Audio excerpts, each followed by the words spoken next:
नमस्कार। सिंपली सियासत में एक बार फिर आपका स्वागत है। हाजिर हूं मैं नए मुद्दे और नई कहानी के साथ। और आज मैं जिस कहानी के बारे में चर्चा करने जा रहा हूं, आज जिस मुद्दे की चर्चा करने जा रहा हूं, वो मुद्दा है लव जिहाद का। भारतीय जनता पार्टी की जब बात होती है तो एक बात उसके आलोचक, उसके विरोधी भी स्वीकार करते हैं कि भारतीय जनता पार्टी एक ऐसी पार्टी है जो चुनावों को बहुत ही गंभीरता से लेती है। आप देखिए कि बिहार में चुनाव अभी खत्म हुए हैं, उसको वहाँ कामयाबी मिली है, या जो नतीजे आए हैं उसमें कामयाबी उसकी इस रूप में भी पढ़ सकते हैं कि आखिरकार एनडीए की सरकार बनी है। वहाँ पे जनता दल यूनाइटेड का समर्थन उनको प्राप्त है और वहाँ सरकार चल रही है। उस पर हम बात कर चुके हैं और आगे भी बात होती रहेगी कि कैसे वो सरकार चलेगी, कितनी अस्थायी है वो सरकार, या उस सरकार की क्या समस्याएं हैं, उस पर बहुत सारी बातें हो सकती हैं। लेकिन इस वक्त मैं जो बात करना चाहता हूँ वो ये कि भारतीय जनता पार्टी ने बिहार चुनाव से सबक लेते हुए अब आगे की चुनावी रणनीति पर काम करना शुरू कर दिया है और उसको लेकर उसके मन में एक पिक्चर क्लियर है कि उसे किस ओर जाना है। सबको मालूम है कि भारतीय जनता पार्टी एक कोशिश उसकी जरूर ये रहती है कि किसी न किसी तरह से ध्रुवीकरण हो, और ध्रुवीकरण के लिए उसको एक ऐसा मुद्दा मिल गया है जो मुमकिन है आने वाले चुनाव में, यानी अगले साल जो जिन 5 राज्यों में चुनाव होने हैं, पश्चिम बंगाल में जो चुनाव होने हैं, जो असम में, तमिलनाडु में, पुडुचेरी में और केरला में जो चुनाव होने हैं। केरला में तो क्या वहाँ पे किस तरह से मुद्दा ये बनेगा नहीं बनेगा, लेकिन इन राज्यों में निश्चित रूप से भारतीय जनता पार्टी की कोशिश ये होगी कि ध्रुवीकरण के जरिए, यानी प्लान ए के तौर पे जो ध्रुवीकरण करने की कोशिश होगी उसमें उसे कुछ उसका लाभ मिले, और उसके लिए लव जिहाद के तौर पे उसको एक ऐसा ऑक्सीजन मिला है जिसको वो आजमाना चाहती है।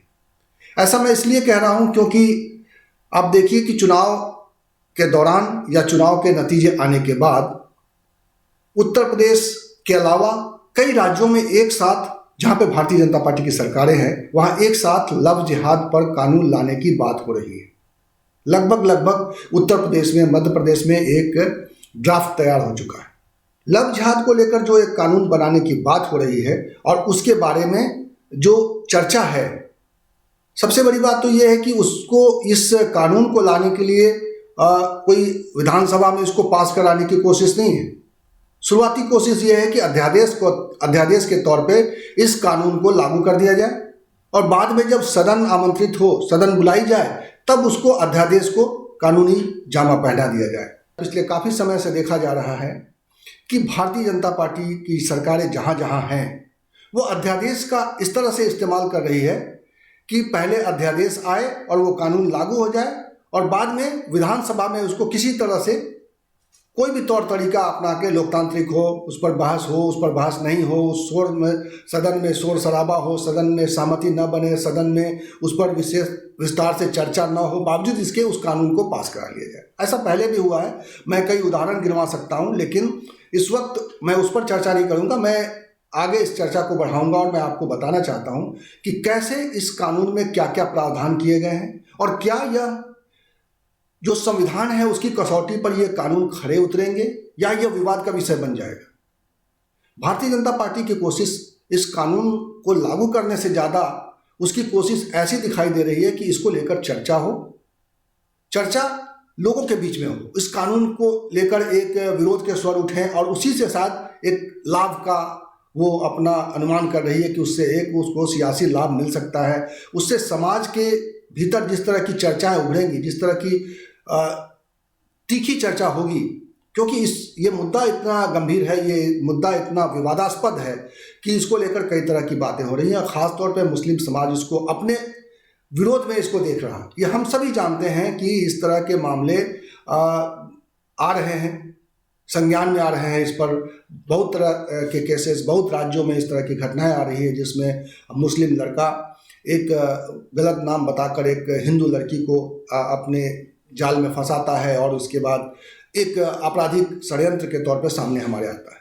इसको टैकल करने के लिए हमारे पास कानून की कमी नहीं है शायद, इस तरह की अगर घटनाएं हों, लेकिन ये जो नया कानून बन रहा है इसमें कई सारी चीज़ें शामिल की गई हैं। उस पर चर्चा कर लेना जरूरी है कि कैसे इसमें क्या प्रावधान किया जा रहा है। दरअसल सरकार इसमें चाहती है कि जो धर्म परिवर्तन हो रहा है उसको कैसे एक कानूनी उसको रूप दिया जाए कि धर्म परिवर्तन अगर दबाव में, अगर किसी तरह से जबरिया ये चीज़ें हो रही हैं तो उस पर रोक लगाई जाए। कोई गलत नहीं है जबरिया कोई भी चीज़ लोकतंत्र में इसका किसी को अधिकार नहीं है कि जबरन या किसी तरह का दबाव बना के या किसी तरह का प्रलोभन देकर, इसको लेकर कानून है, संविधान में है, ऐसी कोई मतलब दिक्कत नहीं है कि वहाँ पे इस तरह की अगर कोई अंजाम देने की कोशिश करता है, इस तरह की घटनाओं को इस तरह के आपराधिक षड्यंत्र में वो शामिल होता है तो उसके खिलाफ कोई कानूनी दावपेच या कानूनी कार्रवाई नहीं हो सकती है या उसको कानूनी रूप से उसको नहीं घेरा जा सकता है, ऐसी बात है नहीं। लेकिन इसको और ज़्यादा मजबूती से, शायद सख्ती से करने की कोशिश इसलिए भी हो रही है क्योंकि इसको लेकर एक अलग तरह की प्रतिक्रिया मिलेगी और उस प्रतिक्रिया के स्वरूप जो राजनीतिक लाभ मिल सकता है, निशाना दरअसल वहाँ पे है। अब ये जो कानून बन रहा है उसमें कई नई चीज़ें उसमें शामिल करने की कोशिश की जा रही है। पहली बात तो ये कि अगर कोई व्यक्ति अगर शादी करने के लिए धर्म का इस्तेमाल करता है तो ये शादी अमान्य हो जाएगी। अभी भी ये कानून है, अदालत में ऐसे मामले पहले भी आए हैं और हाई कोर्ट्स में तमाम उत्तर प्रदेश से लेकर कई हाई कोर्ट्स ने इस तरह के ऑर्डर्स किए हैं जिसमें इस तरह की बातें सामने आई है और अदालत कह चुकी है इसको लेकर। तो एक प्रेसिडेंस है हमारे सामने कि अगर कोई धर्म परिवर्तन करने के लिए शादी करने के लिए धर्म परिवर्तन कर रहा है या करा रहा है तो इस शादी का मतलब क्या है। हाई कोर्ट मुझे याद है कि इलाहाबाद हाई कोर्ट ने इस बारे में एक मामला पुराना है उसमें इस तरह का कहा था कि अगर शादी करने के लिए धर्म परिवर्तन करने की जरूरत पड़ रही है तो फिर ये अंतर धार्मिक विवाह कैसे माना जाए। अंतर धार्मिक विवाह को किसी रूप में स्वीकृति है, लेकिन शादी के लिए अगर आप धर्म परिवर्तन करा रहे हैं तो इसको अंतर धार्मिक विवाह नहीं माना जाएगा और यह विवाह कराने का सही तरीका नहीं है। इस तरह का एक अदालत ने टिप्पणी की थी और वो हमारे सामने एक नज़ीर के तौर पे है। तो इस नए नियम में इसकी कोशिश है कि इसको इस नियम को उसमें शामिल कर लिया जाए। दूसरा, इसको गैर जमानती अपराध के तौर पे इसको उल्लेख किया जाएगा इसका, और इसको फर्स्ट क्लास मजिस्ट्रेट ही ऐसे मामलों में सुनवाई कर पाएंगे। ये एक प्रावधान इसमें जोड़ा जा रहा है। उसके अलावा इसमें जो एक नॉर्मल मामले में जो अंतर धार्मिक मामला होगा उसमें ऐसा केस साबित होने पर 5 साल की सज़ा और 15,000 रुपये के जुर्माना का प्रावधान रखने की बात है। उसके अलावा अगर लड़की नाबालिग है, यानी जो पुरुष है वो अगर नाबालिग लड़की से इसी तरह के प्रलोभन देकर दबाव बनाकर अंतर धार्मिक शादी करता है तो उसके खिलाफ उसको 7 साल की सज़ा और 25,000 रुपये का जुर्माना उसके लिए एक प्रावधान किया जा रहा है। ये इसमें SC/ST को भी शामिल किया गया है, यानी कि अगर कोई महिला SC/ST समूह से है, उस समुदाय से है और उसको प्रलोभन देकर या किसी तरह का दबाव में अगर शादी की जाती है और ये अदालत में साबित हो जाता है तो उसके ऊपर 7 साल की सज़ा और 25,000 रुपये जुर्माने का प्रावधान एक बनाया जा रहा है। इसके अलावा एक सामूहिक अगर इस तरह का धर्म परिवर्तन की बात सामने आती है तो इस मामले में सज़ा जो है 10 साल की सज़ा हो जाएगी और 50,000 रुपये तक का जुर्माना इस पर लागू होगा। इसके अलावा एक और नियम ये लाया जा रहा है कि अगर किसी को अंतर धार्मिक शादी करनी है, अंतर धार्मिक विवाह करना है तो आपको मजिस्ट्रेट को, अपने जिले के जिलाधिकारी को 1 महीने पहले सूचित करना होगा। जाहिर है कि जिलाधिकारी इस मामले में तस्दीक करेंगे, दोनों परिवारों के लोगों को नोटिस देंगे और एक बात सार्वजनिक होगी तो ऐसी चीज़ें, ऐसे जो गलत इस मामले में जो केसेज आते हैं वो थम जाएगा। ये कानून इस तरह से इसको बहुत गलत नहीं माना जा सकता कि आप जिलाधिकारी को बताएं और 1 महीने के बाद शादी करें, तब ये सही माना जाएगा इस तरह से।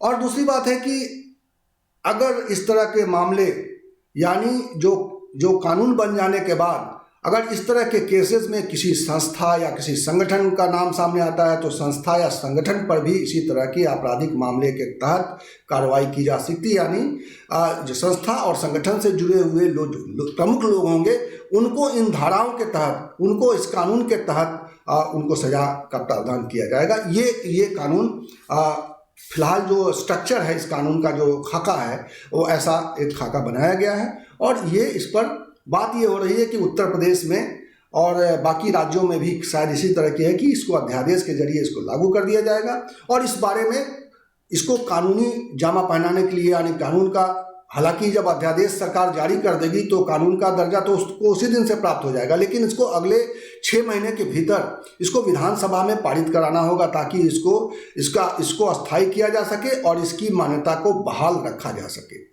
तो ये कोशिश बाद में होगी। अब मैं बात करूं कि ये जो लव जिहाद का मामला है, ये इसको लेकर भारतीय जनता पार्टी की उत्सुकता क्यों है और क्या भारतीय जनता पार्टी इस पूरे मामले में कामयाब हो जाएगी? क्या इससे जिस पोलराइजेशन की बात मैं कर रहा हूँ, जिस पोलराइजेशन की आशंका एक जताई जा रही है कि इसको पोलराइज करने के लिए, लोगों को, समाज को बांटने के लिए, समाज को ये बताने के लिए कि, तो क्या ये मुस्लिम समाज के खिलाफ है? क्योंकि रिएक्शंस अभी से आने शुरू हो गए हैं। जिस तरीके से असदुद्दीन ओवैसी ने इसको लेकर रिएक्ट किया है, जो बातें असदुद्दीन ओवैसी कह रहे हैं कि प्रेम फैलाओ और अधिक प्रेम फैलाओ, और हमें तो प्रेम फैलाने का, वो प्रेम फैलाने की बात कर रहे हैं कि कितना नफरत फैलाओगे। तो ये एक क्रिया है और एक प्रतिक्रिया भी आनी शुरू हो गई है। तो क्या भारतीय जनता पार्टी का असल उद्देश्य इसी तरह की क्रिया प्रतिक्रिया पैदा करना है और इसका एक सियासी लाभ उठाना है, या सचमुच समाज में ये समस्या इतनी बड़ी हो गई है बाकी समस्याओं के मुकाबले, जिसको लेकर इतनी गंभीरता, इतना ज़्यादा उत्सुकता, इतना ज़्यादा शोर शराबा, इतना ज़्यादा इसको लेकर प्रयत्न दिखाई दे रहे हैं? तो जाहिर है कि ये विषय जो है एक ऐसा विवादास्पद विषय है जिसको भारतीय जनता पार्टी ने एक बार फिर से उठाकर इसका सियासी लाभ लेने की कोशिश इसके पीछे दिखाई दे रही है, क्योंकि इसका और कोई वजह नहीं दिखाई दे रही। समाज में ऑलरेडी इस तरह की, अगर इस धर्म परिवर्तन को लेकर अगर कोई इसका दुरुपयोग कर रहा है, अब सवाल उठता है कि धर्म को लेकर हमारे क्या, संविधान में हमारे क्या अधिकार हैं। तो साफ तौर पे धर्म में इस बात की व्याख्या है, जो अनुच्छेद 25 से लेकर 28 तक में इसकी व्याख्या की गई है, विस्तार से इसकी व्याख्या की गई है कि भारत में जन्मा हुआ कोई व्यक्ति, वो किसी धार्मिक परिवार में जन्मा हो, लेकिन वह अपनी इच्छा के अनुरूप धर्म परिवर्तन कर सकता है। हाँ, इसको अपनी इच्छा के अनुरूप हम कर सकते हैं। हम किसी दबाव में अगर इसको साबित किया जाएगा तो ये बात गलत होगी और ये इसको लेकर कानून है। लेकिन अगर हम अपनी इच्छा से धर्म परिवर्तन करते हैं, हम अपनी इच्छा से अपनी आस्था बदलते हैं, तो इसका अधिकार हमें है। और इसको लेकर एक विस्तृत व्याख्या है संविधान में, ये हमारा संवैधानिक अधिकार है और मूलभूत अधिकारों में इसको शामिल किया गया है। तो जाहिर है कि ये अधिकार के साथ है। अब इसमें कितने कंट्राडिक्शंस आएंगे इस कानून को जब ये बनेगा, तो क्या इस तरह के जो केसेस अभी जो आ रहे हैं, केसेस अलग अलग जगहों से, और ख़ास तौर पे शादी के मामले में हम देखते हैं अब समाज में बहुत सारे नज़ीर हैं और बहुत सारी शादियां हुई हैं अभी तक, और इसमें अभिनेताओं ने शादी की है, नेताओं ने शादी की है। भारतीय जनता पार्टी के कई सारे नेता भी इसमें शामिल हैं जिन्होंने दूसरे धर्म की पत्नी को चुना है अपने लिए, और ऐसे लोगों की संख्या बाकी समाज में भी कम नहीं है। और ये सब ऐसे चला आ रहा था, लेकिन जबरिया अगर ये किया जाता है, जबरन है अगर ये, तो इसके लिए कानून के और भी बहुत सारे उदाहरण हैं, कानून के और सारे आपके अधिकार हैं जिसके तहत ऐसे लोगों के खिलाफ कार्रवाई हो सकती है। तो सवाल उठता है कि इतने सारे कानून होने के बावजूद इस कानून को लेकर इतनी उत्सुकता, इतनी तेजी, इतनी फुर्ती क्यों है भारतीय जनता पार्टी में? ये एक सवाल है, और इस सवाल पर मंथन इसलिए भी हो रहा है क्योंकि भारतीय जनता पार्टी इसको जिन प्रदेशों में उनकी सरकारें हैं वहाँ लागू करने की कोशिश हो रही है। रही बात बिहार की, तो बिहार में इसको लेकर टकराव की स्थिति पैदा हो सकती है, क्योंकि जैसे ही भारतीय जनता पार्टी के एक नेता गिरिराज सिंह ने इसको लेकर वहाँ पे डिमांड की कि बिहार में भी ऐसा कानून बनना चाहिए। गिरिराज सिंह वही व्यक्ति हैं जिनके नाम को लेकर चर्चा थी कि उनको इस बार उप मुख्यमंत्री बनाया जा सकता है, लेकिन उनको उप मुख्यमंत्री नहीं बनाया गया। लेकिन वो एक वोकल लीडर हैं जो काफ़ी मुखर रहते हैं और ऐसे सवालों पर ख़ास तौर पर बहुत मुखर रहते हैं जिसको लेकर विवाद होने की एक संभावना रहती है। यानी विवादों से उनका एक इस तरह का नाता रहा है, और एक बार फिर से बिहार में ये विवाद इसलिए शुरू हो गया है क्योंकि उन्होंने इस कानून को बिहार में भी बनाने की मांग की है, बिहार में भी रखने का प्रस्ताव किया है, इस कानून को आगे लाने की बात कही है। और इसको लेकर जनता दल यूनाइटेड के लीडर्स एकमत नहीं है। जनता दल यूनाइटेड के लीडर्स इसका विरोध कर रहे हैं। जनता दल यूनाइटेड के जो प्रदेश अध्यक्ष हैं वशिष्ठ नारायण सिंह इसको लेकर तीखी बात कह चुके हैं। वो कह चुके हैं कि हम उनकी बात को गंभीरता से नहीं लेते। तो जाहिर तौर पे बिहार में इसको लेकर एक भारतीय जनता पार्टी के और जेडीयू के नेताओं के बीच में एक टकराव की स्थिति बनेगी। वहाँ इसको आसानी से इम्प्लीमेंट करना, इस नियम को, इस कानून को लाना इतना आसान नहीं रहेगा। लेकिन बाकी राज्यों में, उत्तर प्रदेश में तो ड्राफ्ट ऑलरेडी बन चुका है। कानून विभाग शायद इसको अपने हिसाब से इसको असेसमेंट कर रहा है और मुमकिन है कभी भी किसी भी समय ये अध्यादेश के तौर पे हमारे आपके सामने आ सकता है। मध्य प्रदेश में भी यही स्थिति है, राजस्थान और कर्नाटक में भी इसको लेकर, माफ़ कीजिएगा, हिमाचल प्रदेश और कर्नाटक में भी वहाँ के मुख्यमंत्रियों ने इसको लेकर एक प्रक्रिया शुरू कर दी है। और देखने वाली बात होगी कि वो इस कानून को लेकर कैसे आगे आते हैं। और जब कानून बन जाता है तो वहाँ विपक्ष का क्या रवैया रहता है, क्या रुख रहता है, लोगों का क्या रुख रहता है। तो निश्चित रूप से ये मुद्दा आने वाले समय में एक गर्मागर्म मुद्दा होगा। और ये चुनावों में ये मुद्दा, जो अगले साल चुनाव होने वाले हैं, उसमें एक राजनीतिक मुद्दे के तौर पे हमारे आपके बीच में, हमारे समाज के बीच में ये आएगा। इस वीडियो में फिलहाल इतना ही। ऐसे ही मुद्दे के साथ, ऐसे ही नए विषय के साथ मैं आपके सामने फिर आऊँगा। तब तक के लिए नमस्कार, शुक्रिया।